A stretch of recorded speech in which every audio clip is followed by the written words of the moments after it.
तो दोस्तों नमस्कार, स्वागत है एक बार फिर से आप सभी को मेरे नए वीडियो में। दोस्तों इस वीडियो में आपको बताएंगे कि जो हमारा आईपीसी कंपनी का यानी कि इंटीग्रेटेड प्रोसेस कंट्रोल का जो हमारा एक रोटरी लिमिट स्विच बॉक्स आता है या फिर रोटरी लिमिट स्विच जिसको हम कि वाल्व पोजीशन मॉनिटर भी बोलते हैं, तो इसका बारे में बताएंगे किस तरीके से इसका वायरिंग कनेक्शन करते हैं और इसका इंटरनल जो डिज़ाइन होता है किस तरीके से कैसे ये काम करता है, इसमें कैसे किस तरीके से एक्चुएटर के साथ इसका सेटअप करते हैं और इसका ट्रबल शूटिंग क्या कैसे करते हैं, यानी इसमें अगर कुछ प्रॉब्लम आता है तो किस तरीके से उसको फाइंड आउट करते हैं, प्रॉब्लम को सॉल्व करते हैं। तो सबसे पहले हम बात करते हैं दोस्तों इस लिमिट स्विच के बारे में कि ये काम कैसे करता है, इसका जो डिस्क्रिप्शन है उसके बारे में।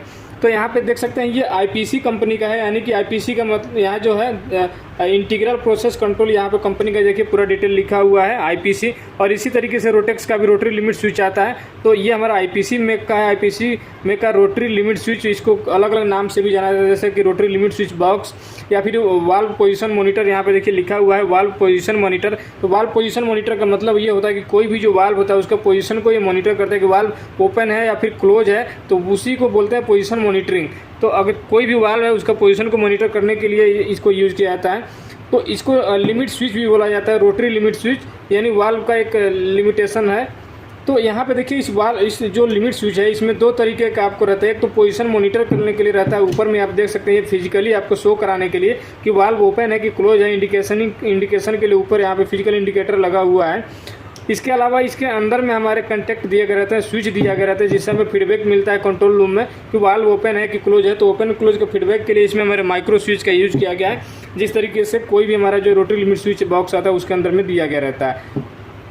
बाकी यहाँ पे देखिए नेम प्लेट पे यहाँ पे जो और सारी इसका यहाँ मॉडल नंबर लिखा हुआ है और यहाँ पे इंग्रेस प्रोटेक्शनिटी आईपी रेटिंग यहाँ पे IP67 है। अब दोस्तों आईपी क्या होता है इसके बारे में भी एक और वीडियो इसके बारे में बनाएंगे जिसमें हम पूरा समझाएंगे कि आईपी क्या होता है, कि हर एक इंस्ट्रूमेंट पे क्यों IP65 67 ये सारा क्यों लिखा रहता है, इसका पर्पज़ क्या होता है किसी भी इंस्ट्रूमेंट के ऊपर लिखने के ऊपर। और बाकी यहाँ पे इसका देखिए ड्राइंग बनाया हुआ है, वायरिंग डायग्राम दिया हुआ रहता है। दो इसमें कंटेक्ट हैं, तो दोनों कंटेक्ट को अगर आप यूज करना चाहते हो दोनों कर सकते हैं, कॉमन NO NC ऐसे करके दिया हुआ रहता है। तो यहाँ पे इसका माउंटिंग कैसे करते हैं इसके बारे में बताएंगे। देख सकते हैं कि हमारे एक वाल्व है, बटरफ्लाई वाल्व है, एक्चुएटर ऑपरेटेड, इसके ऊपर एक्चुएटर लगा रहता है और इसी एक्चुएटर के ऊपर हमें इस लिमिट स्विच को लगाना रहता है। तो यहाँ पे देखेंगे कि ये चार जो हमारे यहाँ पे बोल्टिंग के ऑप्शन रहते हैं, ये चारों बोल्ट जो है इसी लिमिट स्विच को यहाँ पे टाइट करने के लिए, माउंटिंग करने के लिए दिया गया रहता है।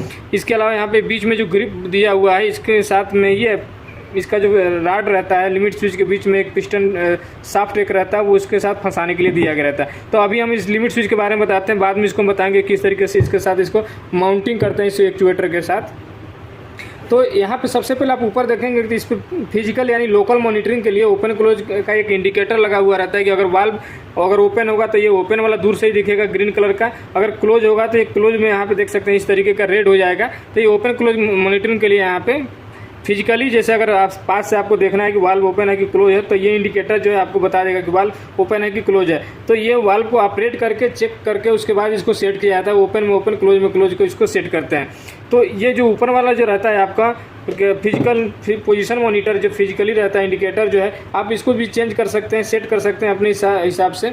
इसके अलावा जो इंटरनल जो यहाँ पे स्विच दिए गए रहते हैं उसका भी कनेक्शन बताते हैं। उसके पहले यहाँ पे देखेंगे चार जो बोल्ट दिए गए रहते हैं, तो ये जो ब्रैकेट है इसको हम बोलते हैं ब्रैकेट। ये ब्रैकेट जो होता है ये एक्चुएटर के ऊपर इस तरीके से यहाँ पे माउंट करने के लिए दिया जाता है। तो आप इस ब्रैकेट को, अगर ब्रैकेट आपका टूट जाता है, अगर ब्रैकेट चेंज करना है तो इस चारों बोल्ट को आपको लूज करके आप यहाँ से ब्रैकेट चेंज कर सकते हैं। अदरवाइज मान लीजिए अगर आपका लिमिट स्विच खराब हो जाता है तो इस ब्रैकेट को यहाँ से नीचे से ना खोलने के बजाय आप यहाँ से भी आप खोल सकते हैं। अगर आपका इसका छोटा स्पैनर आपको नहीं मिल रहा है तो आप इस वाले को बोल्ट को खोल के डायरेक्टली ऊपर से लिमिट स्विच को यहाँ से निकाल सकते हैं। तो इसको भी डायरेक्टली चेंज कर सकते हैं। तो दो ऑप्शन है, या तो आप ब्रैकेट के साथ पूरा ओपन कर सकते हैं या फिर यहाँ से खोल के लिमिट स्विच को हटा सकते हैं। तो अभी इसमें ये जो साइड के सारे बोल्ट हैं इनको ओपन करते हैं। ओपन करने के बाद इसके इंटरनल जो वायरिंग डायग्राम है उसको समझते हैं। तो यहाँ पे सारे बोल्ट को यहाँ पे लूज कर लेते हैं, उसके बाद हम बताते हैं। तो यहाँ पे बाकी के सारे बोल्ट हमने पहले से ही लूज कर लिया था। अब दोस्तों इसको बाहर निकालते हैं। बाहर निकालने के बाद यहाँ पे देखेंगे यहाँ पे ग्रिप बना हुआ रहता है, ताकि ये जो हमारे यहाँ ये जो शेप बना हुआ है शेप इसी तरीके का, इसमें ये पे एक अंदर ग्रिप रहता है और ये जाके इसमें फंस जाता है। तो ये फंसने के साथ साथ ही ऊपर वाला ये जो मॉनिटरिंग के लिए दिया रहता है इंडिकेटर, ये भी घूमता रहता है। वाल्व ओपन होगा तो ओपन वाला यहाँ पे आ जाता है, क्लोज होता है तो क्लोज वाला आ जाता है। उसके बाद यहाँ पर देखेंगे तो कंटेक्ट दिए गए रहते हैं हमारे, 2 कंटेक्ट इसमें यूज़ किया गया है, 2 माइक्रो स्विच इसके अंदर लगा हुआ है। तो दोनों माइक्रो स्विच के लिए 2 यहाँ पे कंटेक्ट टर्मिनल दिए गए रहते हैं, कॉमन NO-NC कॉमन NO-NC करके ऐसे हमारे टर्मिनल दिए गए रहते हैं 6 टर्मिनल। बाकी के 2 टर्मिनल यहाँ पे स्पेयर है, SOB यहाँ पे SOB के लिए इसको यूज़ किया जा सकता है। तो यहाँ पे सिंपली देखिए लिखा हुआ है कॉमन NO-NC कॉमन NO-NC। तो आप चाहे तो दोस्तों एक ही कंटेक्ट से ओपन क्लोज का फीडबैक लिया जाता है, लेकिन अगर आप अलग अलग कंटेक्ट यूज करते हैं तो ज़्यादा बेटर होता है। उसमें आपको अगर वाल्व क्लोज होगा तभी क्लोज का फीडबैक मिलेगा, 100% क्लोज होगा तब, या फिर 100% ओपन होगा तभी ओपन का फीडबैक मिलेगा। अगर इनकेस बीच में फंस जाता है तो आपको फीडबैक नहीं मिलेगा प्रॉपर, तो इससे पता चल जाएगा कि वाल्व में कुछ फॉल्ट है। और आप एक ही कंटेक्ट से ओपन क्लोज का फीडबैक लेते हैं, यानी कि कॉमन पे एक वायर आपको दे दिए, NO से आपका ले लिए ओपन का, NC से ले लिए क्लोज का। तो इस तरीके से अगर जब आप फीडबैक लेते हैं तो वाल्व अगर मान लीजिए आपने ओपन था क्लोज किया तो थोड़ा सा क्लोज के पोजीशन में गया, तो यहाँ जो कंटेक्ट था वो कंटेक्ट तो छोड़ दिया, तो कंटेक्ट छोड़ दिया और आपको फीडबैक वहाँ चेंज होगा, लेकिन एक्चुअल में जो यहाँ पे वाल्व है वो 100% क्लोज नहीं हुआ रहेगा। तो इस तरीके का फॉल्ट आता है। तो इसीलिए एक ही कंटेक्ट से दोनों फीडबैक नहीं यूज करना चाहिए, आपको दोनों अलग अलग कंटेक्ट जो है यूज करना चाहिए। 2 स्विच इसमें दिए हैं, दोनों स्विच को यूज करना चाहिए। इनकेस अगर आपका एक माइक्रो स्विच खराब हो जाता है तो उस कंडीशन में एक ही माइक्रो स्विच से आप ओपन का या फिर क्लोज का फीडबैक यूज कर सकते हैं। तो अब यहाँ पे बताते हैं कि यहाँ पे यूज कैसे करना है, कि वायरिंग कनेक्शन कैसे करते हैं। तो देखिए दोस्तों, जब हम फीडबैक लिया जाता है इससे, तो एक वायर आता है यहाँ पर। अगर आप 24 वोल्ट यूज करते हैं या फिर AC सप्लाई 220 वोल्ट यूज करते हैं तो वहाँ से एक ही हमारे PLC या फिर DCS से 1-2 वायर आते हैं, जिसमें से एक से सप्लाई इन होता है, दूसरे से रिटर्न होकर जाना रहता है। जैसे कि हमने पहले भी एक वीडियो में बता दिया है इसके बारे में, किस तरीके से इसमें वायरिंग में हमारा सप्लाई आता है। तो अगर आप 24 वोल्ट यूज करते हैं अपने PLC में, तो 24 वोल्ट में जब 2 वायर वहाँ से आता है तो उसमें से एक ही में आपका 24 वोल्ट आता है, और दूसरा जो होता है रिटर्न वायर होता है। यानी कि जब ये कंटेक्ट हमारा NC बनाएगा तो वही 24 वोल्ट रिटर्न दूसरे वाले वायर से हमारे PLC को जाएगा, वहाँ पर फीडबैक हाई हो जाता है। तो यहाँ पे देखिए 3 कंटेक्ट हैं। तो 3 कंटेक्ट में आपको क्या करना है कि जो 24 वोल्ट आपको यूज कर रहे हैं, तो 24 वोल्ट का जिसमें सप्लाई आ रहा है वो 24 वोल्ट का वायर आपको कॉमन पे कनेक्ट कर देना है। इसके बाद आपको जो फीडबैक लेना है, मान के चलिए अगर आपको क्लोज का या फिर ओपन का फीडबैक ले रहे हैं, तो क्लोज का ले रहे हैं तो NC पे डाल देंगे, तो NC से ले लेंगे यहाँ पे। या फिर अगर एक ही अलग अलग कंटेक्ट यूज कर रहे हैं तो क्लोज का फीडबैक इसका NO पे ले लेंगे, पहले कंटेक्ट का कॉमन और NO, और ओपन का फीडबैक दूसरे कंटेक्ट से लेना है तो दूसरे कंटेक्ट का कॉमन और NO, इस तरीके से आप यूज कर लेंगे। तो जब हमारा माइक्रो स्विच यहाँ पे प्रेस होगा तभी यहाँ पे कंटेक्ट चेंज होगा, कंटेक्ट चेंज होगा तो हमें कंट्रोल रूम में फीडबैक मिल जाएगा। तो यहाँ भी आपको यहाँ पे देखें कि 2 कैम आपको दिखेगा, ये रोटेटिंग कैम है यहाँ पे, एक ग्रीन कलर का एक रेड कलर का। तो ये रोटेटिंग कैम जो है ये लिमिट स्विच के साथ घूमता है। जैसे कि यहाँ पे नीचे से जब एक चोटर के साथ अटैच रहता है तो ये घूमता है इस तरीके से। देखिए हम नीचे से यहाँ से हाथ से घुमा रहे हैं तो ये भी घूम रहा है। तो घूमेगा तो यहाँ से जो माइक्रो स्विच होता है ये माइक्रो स्विच को दबाता है। जैसे यहाँ पे ध्यान देंगे तो हम माइक्रो स्विच का जो लीवर छोटा सा दिख रहा है, जैसे ये घूमते हुए जाएगा इधर की तरफ, तो अभी रेड वाला जो नीचे गया है, देखिए यहाँ पे रेड वाला गया है तो नीचे वाला माइक्रो स्विच को दबा दिया है। तो जब नीचे वाला माइक्रो स्विच को दबाएगा तो वो जो नीचे वाले स्विच का जो जहाँ पे वायर आया होगा उसका कंटेक्ट जो आपस में चेंज हो जाए। जैसे अभी हम इसको नॉर्मल कर देते हैं, अभी नॉर्मल कंडीशन में कोई भी लिमिट स्विच आपका नहीं दबा हुआ है। तो फिर हम मल्टीमीटर से एक बार आपको चेक करा देते हैं। तो मल्टीमीटर को आपको ले लेना है कंटिन्यूटी में, और कंटिन्यूटी में लेने के बाद आपको कंटेक्ट चेंज कर लेना है इस लिमिट स्विच का। तो जैसा हमारा पहला कंटेक्ट है पहले स्विच का, तो यहाँ पे देखिए ये NO आ रहा है और ये NC आ रहा है। तो अब आपको श्योर कर लेना है कि ये पहले वाले का है कि दूसरे वाले का है। तो उसके लिए आपको स्विच को यहाँ पे घुमाना है। तो देखिए यहाँ भी जैसा अभी हमने घुमाया तो रेड वाला जो है नीचे वाले को माइक्रो स्विच को दबाया तो कंटेक्ट हमारा चेंज हो गया है। तो इससे ये श्योर हो गया कि नीचे वाला जो माइक्रो स्विच है इस वाले कंटेक्ट पे, इस वाले टर्मिनल पे यूज किया गया है, और जो ग्रीन वाला होगा ये दूसरे वाले टर्मिनल पे यूज किया गया है। जैसे अभी हम देखते हैं इसको, अभी देखिए कॉमन और NO पे हमारा NO अभी आ रहा है। इसको घुमा के एक बार देखते हैं तो देख सकते हैं अभी ये ग्रीन वाला जो है इसको लीवर को दबाया तो इसका कंटेक्ट चेंज हो गया है और यहाँ पे बीप का साउंड भी आ रहा है। तो इससे ये श्योर हो गया कि ऊपर वाला जो कंटेक्ट है उसका टर्मिनल जो है दूसरा वाला है। तो अब आपको जिसमें यूज करना है आप उसमें वायर अपना कनेक्ट कर सकते हैं। अब दोस्तों इसमें एक चीज़ बताते हैं आपको, इसको एडजस्ट कैसे करना होता है। जैसे कि मान लीजिए अगर आपका कभी यदि अलाइनमेंट इसका अगर गड़बड़ होता है, जैसे आपका वाल्व जो है 100% क्लोज हो गया है, 100% क्लोज होने के बाद भी ये जो कैम है आपका थोड़ा सा इधर उधर घूम गया है, तो इसको एडजस्ट कैसे करते हैं। अगर मान लीजिए आपको ओपन का फीडबैक एडजस्ट करना है, तो ओपन के लिए ग्रीन वाला ओपन के लिए यूज किया जाता है, रेड वाला क्लोज के लिए यूज किया जाता है। जैसे कि यहाँ पे इंडिकेटर में देख सकते हैं, यहाँ पे रेड वाला क्लोज के लिए यूज किया गया है और ग्रीन वाला ओपन के लिए। तो आपको यहाँ पे ग्रीन वाला ओपन के लिए अगर यूज करना है तो ये पहले श्योर कर लेना है कि ग्रीन वाला जो है ऊपर वाले लिमिट स्विच के लिए है, तो ऊपर वाला लिमिट स्विच का कंटेक्ट हमारा ये इधर वाला है। ये तीनों में आपको कोई दो कॉमन और या एनओ में जो हमें एनओ और एनसी में एक वायर हमें यूज करना है फीडबैक के लिए, तो कॉमन पे सप्लाई आएगा और एनओ एनसी में किसी एक पे कनेक्ट होगा दूसरा वायर। तो इसमें आपको वायर कनेक्ट कर लेना है, ओपन फीडबैक वाला है। और फीडबैक वाला वायर कनेक्ट करने के बाद आपको ये क्या करना है कि अगर मान के चलिए ये गड़बड़ हो गया है, तो जैसे इस तरीके से हो गया, देख सकते हैं इस तरीके से हो गया है। अब आपको यहाँ पे वाल्व, जैसे वाल्व के साथ कनेक्ट है, लेकिन वाल्व तो 100% क्लोज है, सॉरी ओपन है, लेकिन ये यहाँ पे ओपन वाला दबाया नहीं है, इसीलिए ओपन का फीडबैक नहीं जाता है। तो आपको खोल के देखना है कि ये हमारा इसको दबाया है कि नहीं दबाया। अगर नहीं दबाया तो आपको क्या करना है कि यहाँ पे देखिए बीच में एक स्प्रिंग दिया रहता है। ये जो स्प्रिंग है ये दोनों कैम के एक को नीचे दबाया रहता है, एक को ऊपर की तरफ दबाया रहता है। तो अब आपको इसको एडजस्ट के लिए क्या करना है कि ये जो कैम है, कैम को नीचे की तरफ दबाना है, इस तरीके से नीचे दबा के और इसको रोटेट करना है, रोटेट करके उसके बाद छोड़ देना है ऊपर की तरफ। और ये जो माइक्रो स्विच है इसको हल्का अपने से दबा लेना है, इस तरीके से यहाँ पे दबा लेंगे। अब दबा देंगे और इसके बाद छोड़ेंगे तो फिर से ये जो कैम है ऊपर आ जाएगा। और यहाँ पे देखिए ग्रिप बने रहते हैं, यहाँ पे खांचे बने रहते हैं, छोटे छोटे खांचे दिए हुए हैं और इसी में फंसा रहता है और ये अपने से घूम नहीं सकता है। लेकिन कभी कभी अगर घूम जाता है गलती से तो इस तरीके से आप इसको एडजस्ट कर सकते हैं। तो ये ऊपर कैम आपको इस तरीके से एडजस्ट करता है। उसी तरीके से अगर आपको नीचे वाले कैम को भी अगर एडजस्ट करना है तो नीचे वाले कैम को आपको दबाने के बजाय उसको ऊपर उठाना रहता है, ऊपर उठा के आप इसको घुमा सकते हैं। तो ये मेथड है दोस्तों इसका कैम जो होता है उसको एडजस्ट करने के लिए। इसके अलावा अगर आपको माइक्रो स्विच इसमें से चेंज करना है, दो हमारे माइक्रो स्विच इसमें दिए गए रहते हैं। अब इस माइक्रो स्विच को अगर आपको चेंज करना है, इनकेस माइक्रो स्विच अगर आपका ख़राब हो गया है, अगर आपको अलग से चेंज करना है, तो यहाँ पे देखिए ये जो वायर है इसके साथ सोल्डरिंग किया गया रहता है। तो आपको क्या करना है, ये जो दोनों है इसके ऊपर जो नट दिए गए रहता है, इन दोनों नट को खोल लेना है। और ये जो प्लास्टिक का इसका जो सपोर्ट लगा हुआ रहता है, इस प्लास्टिक वाले सपोर्ट को बाहर निकाल लेना है। बाहर निकालने के बाद आप माइक्रो स्विच को आराम से इसमें बाहर निकाल सकते हैं। फिर सोल्डरिंग हटा के दूसरा स्विच लगा के फिर उसे सोल्डरिंग कर लेना है। 3 इसमें कंटेक्ट दिए गए रहते हैं, इसके अंदर से हमारा पूरा इसका सेटअप रहता है, एडजस्टमेंट रहता है। माइक्रो स्विच के अंदर ये हमारा कॉमन एनओ और एनसी का कंटेक्ट बना रहता है और यहाँ पे केवल टर्मिनल रहता है। अब नहीं तो टर्मिनल से वायर जाके कंटेक्ट पे हमारे सोल्डरिंग किया गया रहता है, उसको जोड़ा गया रहता है।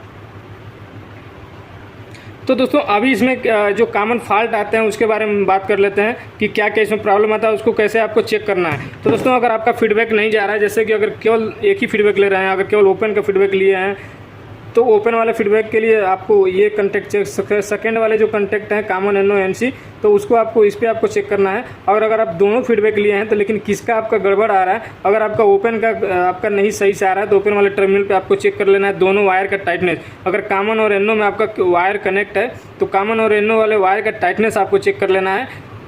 और उस टाइटनेस अगर ठीक है तो आपको दोनों टर्मिनल पे मल्टीमीटर के थ्रू आपको यहाँ पे 24 वोल्ट चेक कर लेना है, दोनों वायर पे आपको 24 वोल्ट मिल रहा है कि नहीं मिल रहा है। अब दोस्तों 24 वोल्ट आप तो ये सोचते होंगे कि अगर एक ही पे वोल्टेज आ रहा है, दूसरा रिटर्निंग है, तो 24 वोल्ट कैसे आता है। तो दोस्तों दूसरा वाला जो वायर होता है वो ग्राउंड के साथ, ग्राउंड मिलने की वजह से उसके साथ हमारे यहाँ पे वोल्टेज बताने लगता है। तो अभी क्या करना है कि यहाँ पे 24 जो दोनों वायर है टाइटनेस चेक करिए, वोल्टेज चेक करिए। अगर ये वोल्टेज हमारा प्रॉपर है तो उसके बाद आपको यहाँ पे जो माइक्रो स्विच है, माइक्रो स्विच को आपको यहाँ पे चेक करना है, मैनुअली दबा के चेक करना है कि इसका कंटेक्ट चेंज हो रहा है कि नहीं हो रहा है। अगर कंटेक्ट चेंज हो रहा है तो माइक्रो स्विच ठीक है, अगर नहीं चेंज हो रहा है, इसको दबाने के बाद भी इसके अंदर से कंटेक्ट यहाँ पे एनओ एनसी नहीं आपस में चेंज हो रहा है, इसका मतलब माइक्रो स्विच आपका ख़राब हो चुका है, इसके अंदर डस्ट चला गया हुआ है। तो आपको इसको खोल लेना है या फिर कभी कभी बाहर से ही स्प्रे मारने के बाद इसको कई बार इसको आप प्रेस करेंगे तो सही हो जाता है। लेकिन अगर उसके बावजूद भी आप उसका सही नहीं हो रहा तो इसको खोल के बाहर निकाल लीजिए और स्प्रे मार के इसको सही कीजिए, अधिकतर ये सही हो जाता है। अदरवाइज इसको आपको नया लगाना पड़ता है। उसके बाद जो मेन प्रॉब्लम आता है कि जो कैम होता है वो थोड़ा सा इधर उधर डिसबैलेंस होने की वजह से इसके सामने नहीं आता, पूरा ओपन के बाद इसके सामने आना चाहिए। इसको लिमिट स्विच का ये जो लीवर है ये दबना चाहिए, तो नहीं दबता है, इसके लिए फीडबैक नहीं आता है। तो वो चेक कर लेना है कि इसके सामने आ रहा है कि नहीं आ रहा है। अगर नहीं आ रहा है तो आपको इसको एडजस्ट कर लेना है, और एडजस्ट करने के बाद आपको फीडबैक मिलने लगेगा। और अगर फीडबैक यहाँ पे सप्लाई भी नहीं आ रहा है, तो सप्लाई अगर नहीं आ रहा है तो आपको क्या करना है कि केबल का देखना है कि केबल हमारा सही है कि नहीं है। तो उसके लिए जो बीच में जेबी रहता है, जेबी पे जाना है, जेबी तक वोल्टेज चेक करना है। अगर जेबी को वोल्टेज मिल रहा है और यहाँ पे नहीं मिल रहा है तो आपको केबल का कंटिन्यूटी करना है कि केबल हमारे जो दोनों आ रहे हैं वो केबल कहीं बीच में ब्रेक तो नहीं हुआ है। अगर केबल ब्रेक नहीं हुआ है तो सप्लाई ज़रूर आना चाहिए, या फिर केबल हमारा ख़राब हो गया है इसीलिए वोल्टेज नहीं आ रहा है। अगर वोल्टेज आ रहा है तो अगर नहीं आ रहा है वोल्टेज, जेबी तक भी नहीं आ रहा है, तब आपको पीएलसी या फिर आपका डीसीएस लगा है तो वहाँ पे जाके आपको उसको ट्रबल शूट करना है, वहाँ से फाइंड आउट करना है कि क्यों नहीं वहाँ से वोल्टेज निकल रहा है। बाकी वो आपका पैनल का इंटरनल है, वहाँ पे आप कैसे चेक करेंगे इसका भी हमने कई सारे वीडियो अपलोड किए, उसको आप जाकर चेक कर सकते हैं। तो ये तो हमारा ट्रबल शूटिंग हो गया कि लिमिट स्विच को कैसे आपको चेक करना है। अगर कुछ फॉल्ट है, फीडबैक नहीं आ रहा है तो क्या क्या चीज़ें आपको इसमें चेक करना है। उसके बाद यहाँ पे देख सकते हैं ऊपर में जो मैकेनिकल यानी जो फिजिकल इंडिकेटर लगा हुआ रहता है, इसको अगर आपको सेट करना है, नहीं सेट हो पा रहा है या फिर एडजस्ट करना है तो यहाँ पे जो साइड से जो बोल्ट लगे हुए रहते हैं, यहाँ पे स्क्रू जो लगा हुआ है, इसको खोल के आप इसको चेंज कर सकते हैं। अगर डैमेज है तो दूसरा इसमें बदल सकते हैं।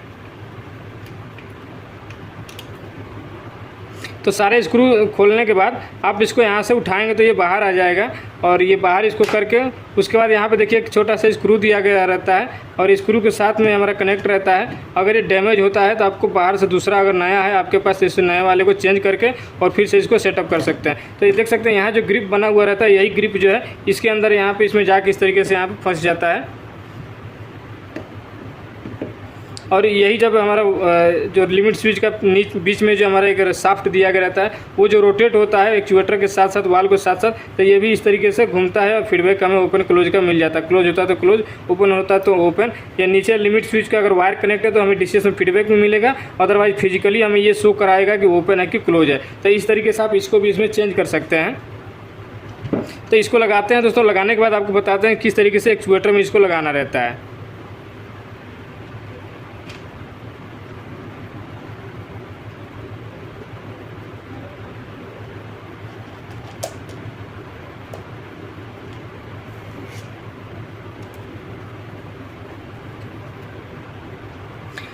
अब दोस्तों कभी कभी क्या होता है कि ये हमारा उल्टा कनेक्ट हो गया रहता है। तो अगर ये हमारा उल्टा कनेक्ट हुआ रहता है, यानी अब ओपन में क्लोज शो कर रहा है, क्लोज में ओपन कर रहा है, तो आपको इसी तरीके से जिस तरीके से हमने इसको खोला था आपको खोल के और इसको रोटेट कर देना है, अपोजिट कर देना है। क्लोज वाला इधर कर देना है, ओपन वाला इधर कर देना है, तो आपका ये सही दिखाने लगेगा। तो अब क्या करते हैं कि इसको हम इस पर लगा देते हैं और इस पर माउंटिंग करते बताते हैं किस तरीके से इस पर माउंट करते हैं और यहाँ पर किस तरीके से एडजस्ट किया जाता है।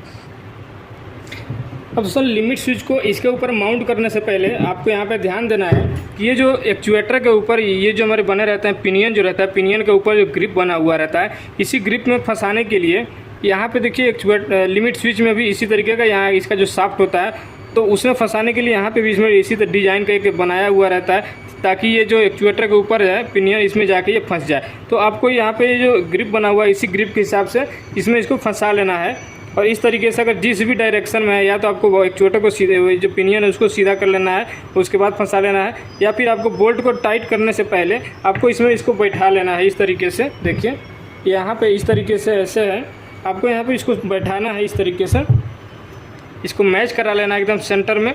और जैसे इसके सेंटर में मैच कर लेगा, मैच करने के बाद आपको यहाँ पे घुमा लेना है, और घुमाने के बाद यहाँ पे बोल्ट लगाने का ऑप्शन दिया रहता है।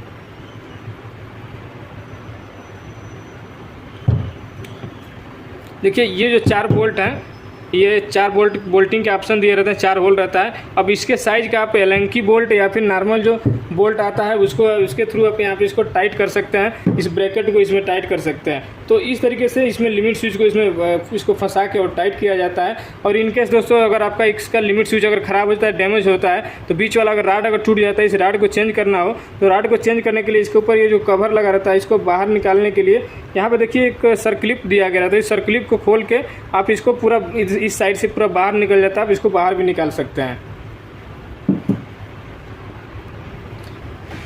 तो अब इसी तरीके से आपको यहाँ पे देखिए दबा के एकदम अच्छे से, और जो 4 आपको यहाँ पे बोल्ट नट टाइट करने हैं, चारों बोल्ट यहाँ पे इसको फंसा के मैच करा के होल में इसको टाइट कर लेना है। और ये लिमिट स्विच इसके ऊपर माउंट हो जाएगा। और माउंट होने के बाद आप जब वाल्व आप ओपन करेंगे तो ओपन होगा, क्लोज करेंगे तो क्लोज होगा। अब देखिए जैसे यहाँ पे अभी ये वाल्व जो है ये क्लोज है, और क्लोज है तो क्लोज में आपको क्लोज का यहाँ पे पोजीशन आना चाहिए। देखिए वो अभी ओपन का क्लोज में यहाँ पे ओपन वाला शो कर रहा है, लेकिन क्लोज में क्लोज का शो करना चाहिए।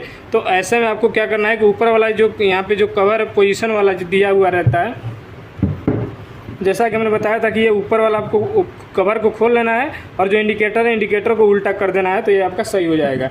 तो दोस्तों अगर वीडियो अच्छा लगा तो वीडियो को लाइक कीजिएगा। मेरे चैनल पर नए आए हैं तो प्लीज़ चैनल को सब्सक्राइब जरूर कीजिएगा और इसी तरीके के वीडियो का नोटिफिकेशन पाने के लिए चैनल का जो बेल आइकन है उसको जरूर दबाइएगा। तो चलिए दोस्तों मिलेंगे किसी और वीडियो में।